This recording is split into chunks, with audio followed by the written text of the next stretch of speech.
Olá, traders e investidores, sejam muito bem-vindos. Eu sou o Libertário Investidor e neste vídeo tentarei apresentar aos senhores o processo de acumulação.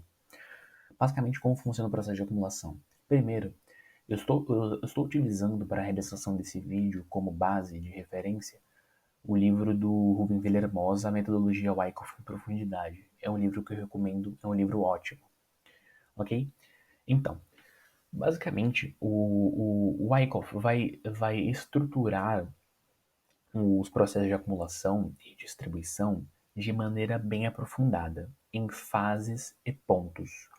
Fase A, B, C, D e E, e determinados pontos que explicarei mais à frente, ok? Para que basicamente serve um processo de acumulação e como se dá um processo de acumulação? O market maker, o big player, o homem composto, ele não pode simplesmente comprar neste ponto de maneira indefinida, pegar todo o seu capital da sua empresa, da sua instituição e comprar aqui. Porque se isso ocorrer, ele nem vai conseguir comprar tudo que ele tem aqui. Porque ele tem tanto capital que o mercado não vai ter vendedores suficientes para aguentar segurar esse preço. Então o mercado vai subir de maneira indefinida. Ele nem vai conseguir realizar totalmente a sua posição. Então, para isso, ele precisa construir a sua posição aos poucos. Ou seja, ele precisa acumular embaixo e distribuir em cima. É isso que a gente também entende em volume spread analysis, né? Em VSA. Acumulação embaixo, distribuição em cima. Normal. Tudo normal. Né? Ou fortaleza abaixo, fraqueza acima. Basicamente, indo às nomenclaturas de Hilbert de Wyckoff, nós temos primariamente, por exemplo, uma tendência descendente. A partir dessa tendência descendente, aqui nós, por exemplo, podemos até traçar um canal aqui, nós temos um ponto muito importante, que vai ser o primeiro a ser analisado, que é o Selling Climax. Mas é libertário investidor. E o potente, esse aqui, ó, essa nomenclatura aqui, essa abreviação, que significa Preliminary Support, né? Suporte preliminar. Espera um pouquinho, já vou explicar. Nós vamos estar realizando uma tendência descendente. Em determinado momento, o mercado vai realizar um movimento climático, ou seja, se temos barras com essa amplitude, vamos começar a realizar barras com essa amplitude, ou seja, barras extremamente exageradas, também um volume extremamente exagerado, e isso vai caracterizar um selling climax, tanto que vamos sair de onde o mercado estava trabalhando, né? Nós vamos realizar aqui um movimento tão forte, mas tão poderoso, que vai sair deste ponto, sair do canal, e vai entrar para a região que em Wyckoff, na teoria Wyckoff, a gente chama de sobrevenda. Então a gente não utiliza, por exemplo, o IFR estocástico para ver regiões de sobrevenda ou sobrecompra. A gente utiliza canais. Se o preço sobe para cima de um canal, ele está numa região de demanda. Se o preço, não, de oferta, desculpe. Se o preço desce para um canal, ele está para uma região de demanda, demanda extrema. E se está no canal de baixa, é sobrevenda, ok? Então a partir deste ponto, nós vamos ter o quê? Nós realizamos aqui, neste ponto aqui, a acumulação dos market makers, realizamos aqui uma maior acumulação dos market makers, porque tivemos tantos vendedores por conta de um movimento climático, que neste ponto foi um ótimo ponto para os market makers acumularem. Que a partir dessa causa, realizamos este efeito, que foi o quê? Nosso Automatic Rally, nosso AR. Então, a reação para este movimento de acumulação desses dois pontos foi o AR.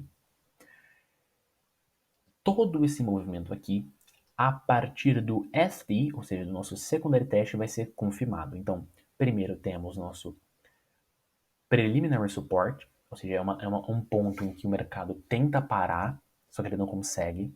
Nós realizamos um movimento climático caracterizado pelo selling climax. Retornamos para cima, até mesmo rompendo o canal, não é necessário que isso ocorra, mas é mais interessante, né? Rompemos o canal com o nosso Automatic Rally, voltamos realizando um teste aqui com o nosso Secondary Test. A partir disso, todo este movimento a gente denomina de fase A, ou Change of Character, né? A fase A é caracterizada por uma mudança de característica. Então é neste ponto que a gente vai começar a analisar o mercado. É neste ponto que a gente, beleza, então o mercado provavelmente vai ficar lateral. O mercado provavelmente vai entrar numa estrutura. E uma coisa interessante aqui, a estrutura é definida, a região do range é definido pelo AR e pelo Selling Climax. O AR seria, daria a nossa máxima da estrutura, nosso creek, e o nosso Selling Climax daria o nosso ICE, né? Nossa região mínima da estrutura. A partir disso, nós realizamos um movimento chamado Uptrust. Importante entender uma coisa, a ordem desse movimento, a ordem dos movimentos na fase B não é esta, ok? Não é necessariamente esta, desculpe. Pode denominar qualquer movimento aqui. Tanto que ele nem precisa sair do range. O preço não precisa necessariamente fazer um uptrust ou fazer um FT swell. Ele pode só trabalhar aqui dentro. Trabalhar aqui dentro, trabalhar aqui dentro, trabalhar aqui dentro. Entretanto, ele tende a mostrar uma força com o uptrust ou mostrar uma fraqueza com o FT swell. E a região do uptrust vai ser uma região que a gente também vai traçar uma outra resistência minoritária, tá bom? Então a gente aqui realiza um uptrust, ou seja, um sinal de força, e realiza um STS Wall, ou seja, um sinal de fraqueza. Ele pode também não acontecer o STS Wall, ou pode não acontecer o uptrust, e a gente vai dar uma analisada para ver o que ocorre, né? Tudo depende se ele vai sair do range ou não. Posteriormente a isso, nós vamos realizar um movimento que é muito importante, que é o movimento da fase C, que caracteriza a fase C. A fase B é caracterizada pela construção da causa. Então, vários zigue-zagues ascendentes e descendentes aqui dentro. Fase A é caracterizada pela mudança de característica. Então, o preço estava numa tendência de baixa, vai ficar lateral. Estava numa tendência de alta, vai ficar lateral. Aqui vai ser a causa e aqui vai ser a nossa captação de liquidez. Isso mesmo, a nossa captação de liquidez. O mercado, o market maker acumulou neste ponto, neste ponto, neste ponto, neste ponto. Neste ponto aqui, ele quer realmente realizar sua posição. Ele quer realmente construir a sua posição de maneira extrema. O que ele vai fazer? Ele vai perder o Silent Climax, ou até mesmo a STS Wall, ou algumas vezes ele não realiza esse movimento, tá bom? Ele faz um spring em cima do ST, porque como o movimento, por exemplo, está muito forte, como o market maker entrou de maneira agressiva, os compradores têm tanto domínio que o preço não consegue voltar. Mas isso aqui é um outro caso, tá bom? O preço vai lá, desce, estopa todos os comprados desse ponto. Então, todos os indivíduos que realmente entraram certo, eles realmente entraram no mercado que tende a ser altista posteriormente.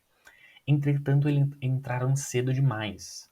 Os market makers vão estopá-los.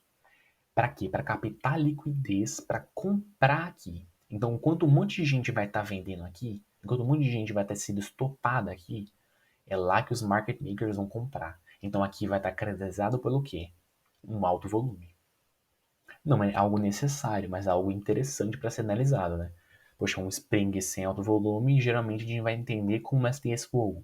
Tudo depende do que vai acontecer depois. Então, depois do spring, o que a gente vai ter? Nosso LPS. O nosso LPS vai finalizar na nossa fase C, porque vai ser o primeiro teste do nosso Spring. Então, ou a gente chama de LPS ou a gente chama de teste, né? Teste do Spring. Eu chamo de LPS.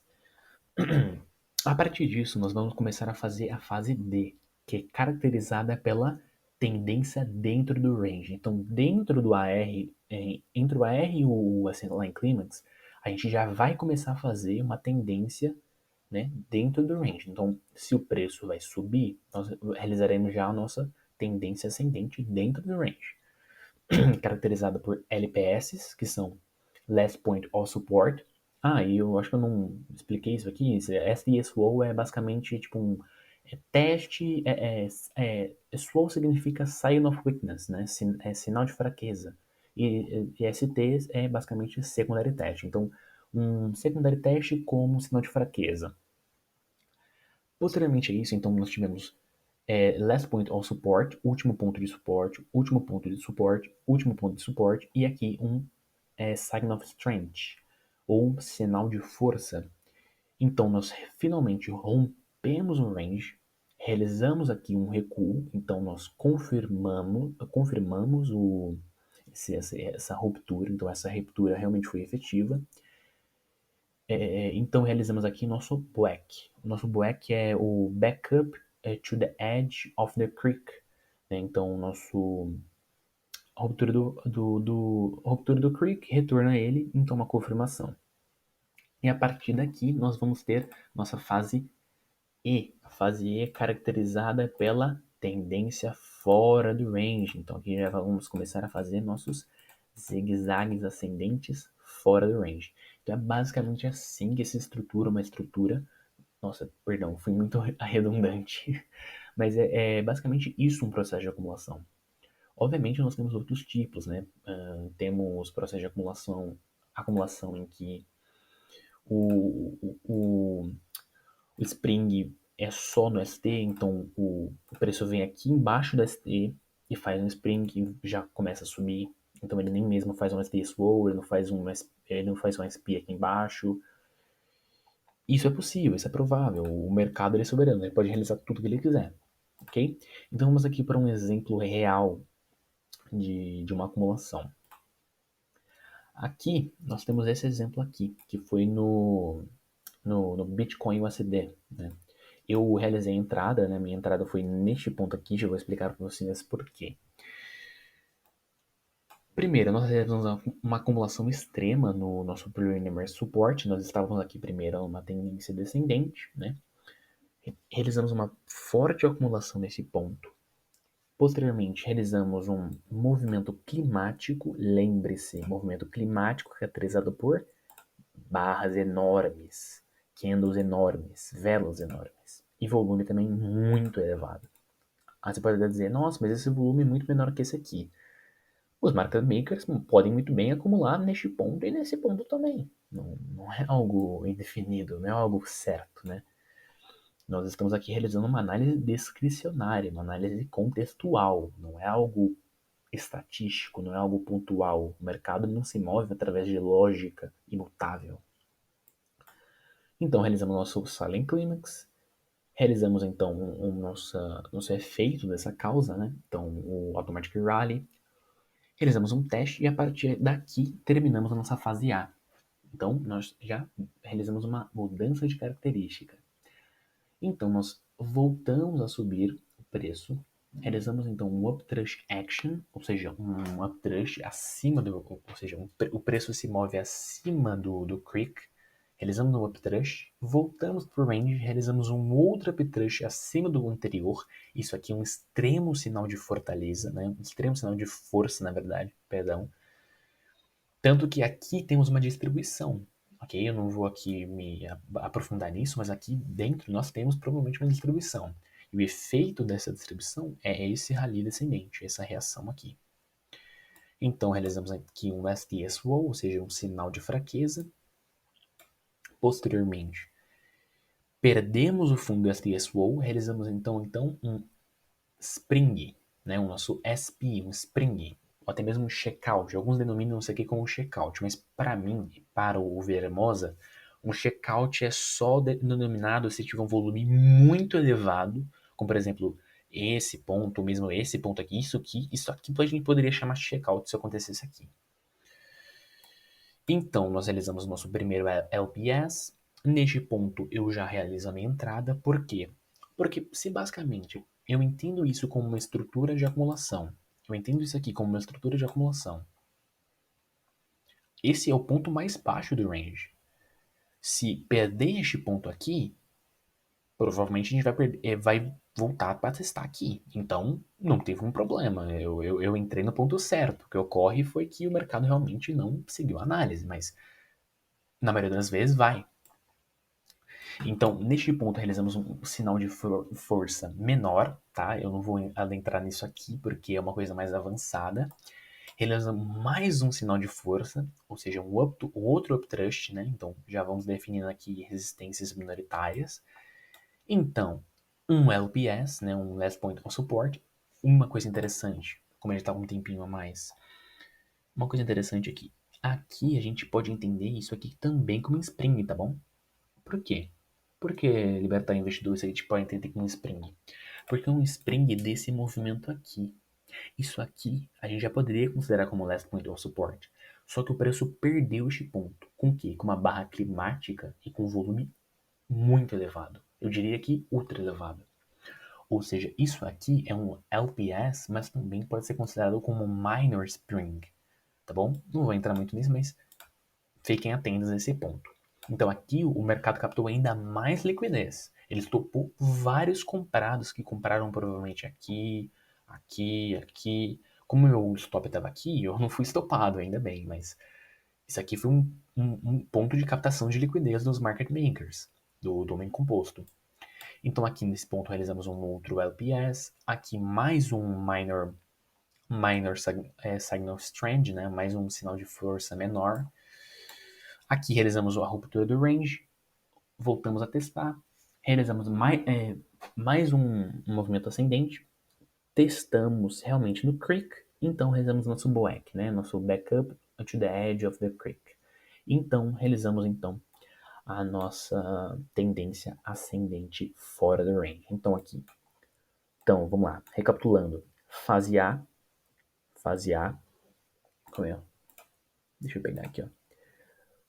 Fase A, fase B, fase C, D.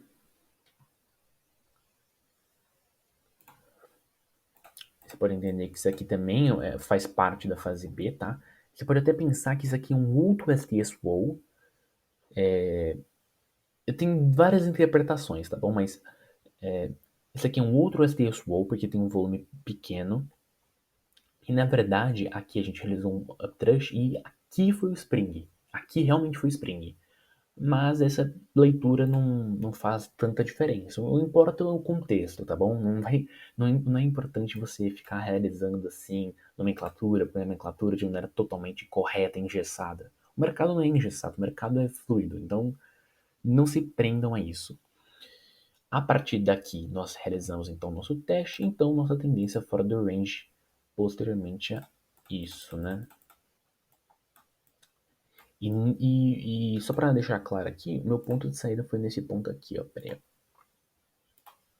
mais nessa população aqui, porque nós chegamos numa região de sobrecompra, região de sobrecompra com volume elevado, volume ultra elevado, com também uma barra climática.